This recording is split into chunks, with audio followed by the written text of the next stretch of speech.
Di mana titik tidak masuk akalnya? Di mana titik tidak masuk akalnya?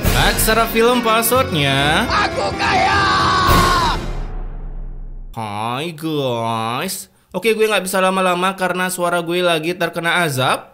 Jadi kita absen dulu buat para begundal tercinta yang sudah menyawer melalui saweria.com. Ada Bakteria Dahla dan Puan gagal nyapres.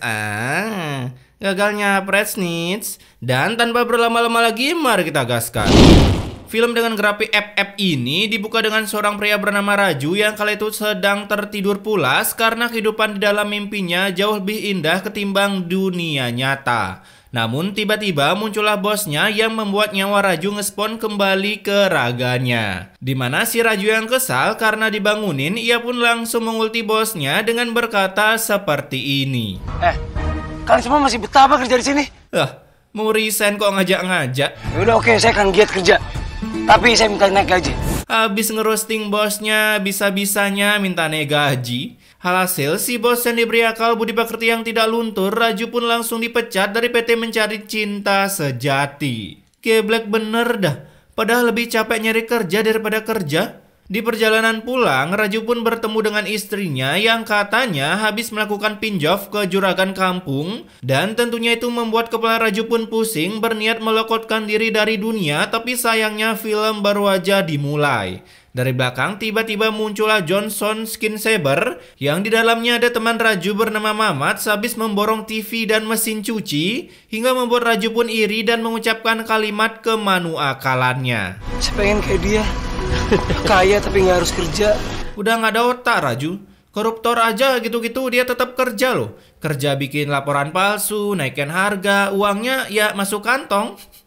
Cuaks. Hasil mendengar itu temannya pun langsung memberikan tips and triknya yang ternyata ada di dunia nyata kaya tanpa bekerja dengan cara... Kamu ikut pesugihan. Lah, pesugihan kaya tanpa kerja ya? Bukannya kalau ngepet harus jaga lilin ya? Ya itu kerja juga namanya Bambang. Kecuali lu nafas doang, saldo ATM langsung nambah ya itu baru kaya tanpa bekerja. Nah, mendengar tips dari Mamat, si Raju pun mendatangi salah satu hutan di Wakanda yang terdapat rumah zaman kolonial Belanda di dalamnya. Aku bisa memberimu apapun yang kamu mau. Buset, rumah bisa ngomong ya? Keren kali. Teknologinya pasti buatan Cina. Di sana Raju pun mulai masuk dan mengasah ilmunya hingga malam hari. Dan karena ritual pesugihan ini, kini Raju pun dengan gampangnya membayar hutang-hutang miliknya ketika ditagih. Gila. Cuman modal semalam kursus pesugihan langsung punya uang banyak ya. Raju, Sherlock lokasinya dong. Setelah 1 tahun menjalani pesugihan yang sama sekali tak diperlihatkan caranya, kini Raju pun sudah bisa membeli rumah spek villa sampai membuat istrinya pun heran. Karena kata Raju membeli rumah ini hanya dari hasil jualan bubur. Jualan bubur, maaf nih ya, bukan maksud ngerendahin pekerjaan. Tapi logika aja cuy. 1 tahun punya uang pakai beli rumah spek dewa gini. Ini sekarang aku hidup susah kamu protes, hidup senang kamu protes juga.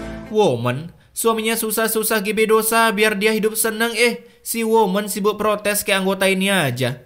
Protes gara-gara Jokowi rajin bangun jalan tol. Dan yang bikin saya bagong di sini. Sep, ini tolong dulu aku Sep. Selamat ya Pak Hadi. Udah punya rumah yang bagus. Ini minion gabut kali mungkin ya. Jauh-jauh dari rumahnya cuman buat ngucapin gitu doang.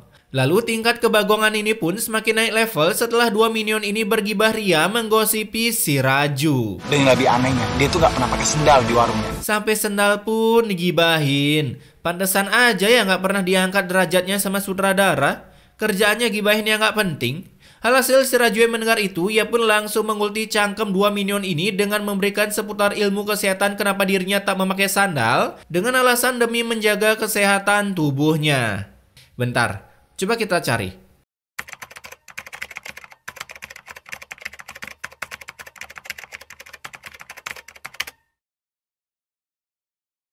Lah, bener cuy. Emang geblek ini minion ada-ada aja dijadiin pikiran negatif.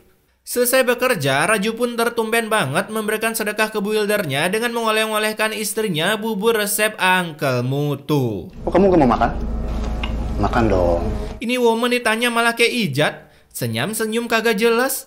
Dan karena tingkah istrinya seperti Ijat itu, builder ini pun menyuruh istrinya untuk tidur aja sementara dirinya masih menyantap bubur yang mantap jiwa buatan Raju. Dimana di malam itu juga tiba-tiba sebuah angin ribut pun muncul, bahkan guguk pun melolong tak henti-henti. Lalu tiba-tiba dari dalam badan builder ini mengeluarkan asap knalpot yang secara langsung membuatnya ingin mencekik dirinya sendiri mengira posisi hidungnya ada di tenggorokannya.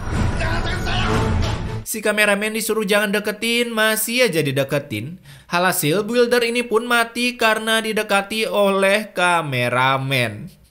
Pantesan aja kameramen selalu selamat ya. Ternyata dibalik selamatnya kameramen harus nyari tumbal dulu. Kemudian sang istri yang melihat itu, lah, kok bisa? Ini kan udah mati ya. Matanya kok kedip? Coba kita ulang ya. Mas, kamu kenapa, Mas? Kamu kenapa, Mas? Matanya kedip dong, lupa pakai insto kali ya, jadi cepet panas matanya pengen nutup mulu.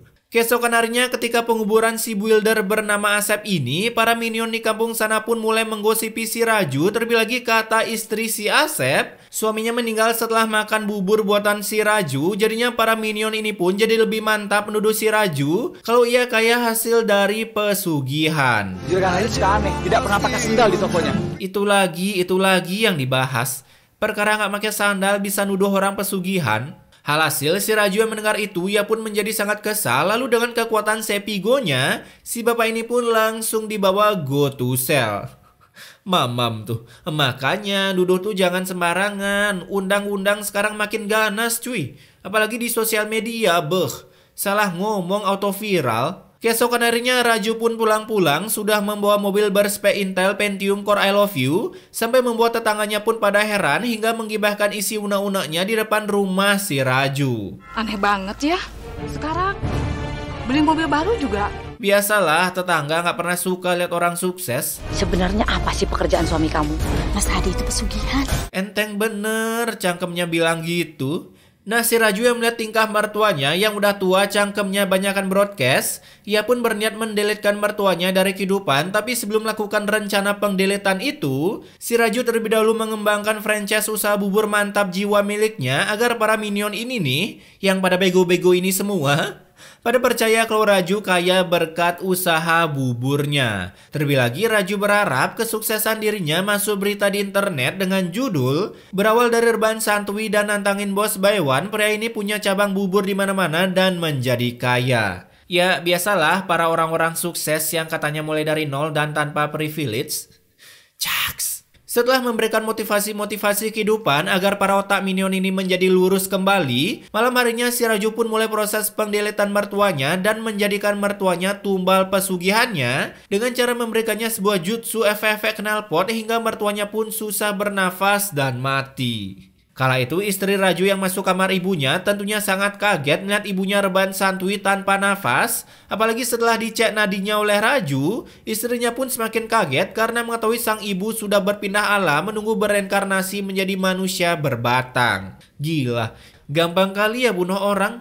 Kalau ada kayak gini kenapa nggak maju aja lawan KKB? Biar nggak susah-susah TNI ngorbanin nyawa. Kemudian besoknya, Raju pun mendatangi Mamat yang sedang diskuat oleh dua anggota preman bermental baja ini karena tertumben banget. Serem cuy premannya.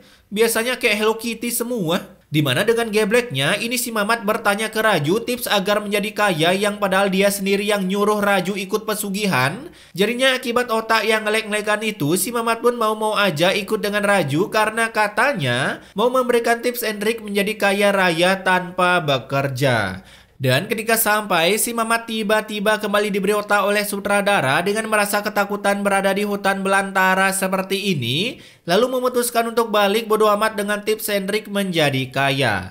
Kemudian dari belakang tiba-tiba berflikerlah istri Raju yang entah kenapa bisa tiba-tiba ada di sana. Padahal kan hutan cuy. Dan ia pun berhasil mengetahui kalau Raju ingin mendidik Mamat menjadi kaya lewat jalur pesugihan. Namun apa daya, walaupun istrinya sempat ingin open war dengan pukulan bertubi-tubi rasa Hello Kitty-nya, si Raju tetap santuy menghadapinya, bahkan mencoba meyakinkan istrinya kalau lewat jalur pesugihan mereka bisa kaya. melebihi kekayaan-kekayaan para pejabat yang tak dilaporkan di LHKPN. Aduh. Nah, besoknya Raju pun didatangi oleh pengemis offline yang tak sengaja menginjak sepatunya. Alhasil ibu ini pun langsung disuruh mengelapnya dengan daster oleh-oleh khas Bali yang dipakainya. Kala itu datanglah Danu, bos si Raju dulu, di mana ia mencoba menyadarkan Danu dari sifatnya yang mem-BGST-kan banget. Yang bikin saya kayak gini siapa? Kamu! Dia yang mendajalkan, orang lain dituduh buat dia kayak gini. Emang paling cocok udah ngurus sapi aja Raju. Jadinya akibat si Danu ikut campur, Raju pun berniat membuatnya menjadi miskin semiskin dirinya dulu. Karena manusia tak akan saling mengerti jika tak merasakan penderitaan yang sama. Asik. Udah cocok dah Raju gabung Akatsuki. Uzumaki Raju. Sore harinya mulailah si Raju menjalankan rencananya dengan masuk diam-diam ke kandang ayam milik Danu. Kandang ayam kagak dikunci ya? Otaknya Danu di mana coba? Lalu saat di dalam, Raju pun mulai beraksi dengan racun yang dibawanya. Sehingga saat pagi harinya, Danu pun mulai stres karena sebagian ayam tereknya sudah berpulang bertemu dengan nenek moyangnya yang segede gaban. Di malam harinya, Raju pun mendengar suara-suara ayam dari kandangnya dan ketika dicek, si Raju dengan santuinya sedang melakukan penghayabusaan bersama Johnson. Hasil si Danu yang sudah memiliki stak 500, ia pun langsung menggedik si Raju hingga gedikan itu dibalas oleh Raju dan langsung suren dari Battleland of Dawn ini. Dimana ternyata si Raju pergi ke belakang kandang lalu membakar kandangnya beserta Danu di dalamnya sehingga membuat wajah Danu berisikan warna-warna Brody yang lalu meng-shutdownkan diri karena tak kuasa melihat Avi yang berspek HD ini. Wah, sungguh HD sekali ya. Kala itu dibawa Danu ke rumah sakit yang kata dokter kematian ini si Danu masih bisa selamat jika mau dioperasi. Tapi saat melihat biayanya sebesar 25 juta dan tak bisa ditukar tambah dengan tiket Coldplay Ultimate, istri Danu ini pun mau tak mau harus meminjam uang ke Raju Gendeng dengan syarat peternakan ayam tireknya harus menjadi milik Raju. Tapi kan peternakannya sudah terbakar. Lah, iya juga ya. Setelah mereka deal, akhirnya si Raju pun punya peternakan ayam tirek, sementara Danu yang nyawanya baru balik raganya, ia pun begitu kaget karena istrinya tak tahu fungsi bank, ia harus kehilangan aset tanah dan peternakannya. Ya udah biasa di film ini, belum tercipta bank, polisi aja jarang-jarang banget nongolnya. Di hari itu juga si Danu pun OTW ke tempat Raju karena merasa dirugikan oleh Raju, namun yang namanya nasi sudah menjadi bubur dan buburnya udah kering. Si Danu pun tak bisa berbuat banyak, apalagi dengan jahatnya si Raju ingin menjadikan Danu karyawannya agar tahu bagaimana rasanya menjadi karyawan. Emang bener dah kata Pain Akatsuki, balas dendam terbaik itu menukar posisi kita dengan orang lain. Nah, ketika di rumah, Barusan aku dengar kalau kamu sudah mengambil alih peternakan ayam juragan Danu. Itu aku semua yang bakar. ada ya orang jahat terang-terangan gini. Kalau ada udah penuh slot penjara di lapas. Jadinya mendengar itu, istrinya pun oto berbacot ria ke Raju sampai sebuah kalimat mematikan pun terucap yang langsung membuat istrinya pun merenung. Kalau sekali lagi kamu nyinyirin aku bakal jadiin kamu tumbang. Auto kena mental dong, langsung terdiam. Kala itu untuk menghilangkan stres, si Raju pun mencoba mendekati seorang woman dengan bermodalkan mobil keluarga yang di belakangnya diisi stiker Happy Family. Apalagi kalau di depannya diisi stiker Drive Thru McD, lebih berdemik lagi mobilnya. Jadi pacar juga aku mau. Tapi kamu mau nggak? Ya aku mau dong. Segampang itu ya nyari pacar. Tapi jangan ditiru ya guys. Bisa-bisa lu bukannya diterima, yang ada malah ditransfer ke polsek dibilang pelecehan. Nah, saat sedang ingin membungkus si cewek, datanglah istrinya yang tiba-tiba ngespon di sana. Dimana karena Raju selingkuh, istrinya pun berniat membeberkan tips and triknya menjadi kaya dengan kuliah pesugihan. Alhasil si Raju yang takut, ia pun langsung menangkap istrinya dan langsung mengurungnya di rumah. Aku nggak mungkin bukain pintunya sebelum kamu janji nggak akan bilang sama warga. Ya ilah, tinggal bilang janji terus kabur lapor ke warga gitu aja susah amat dah.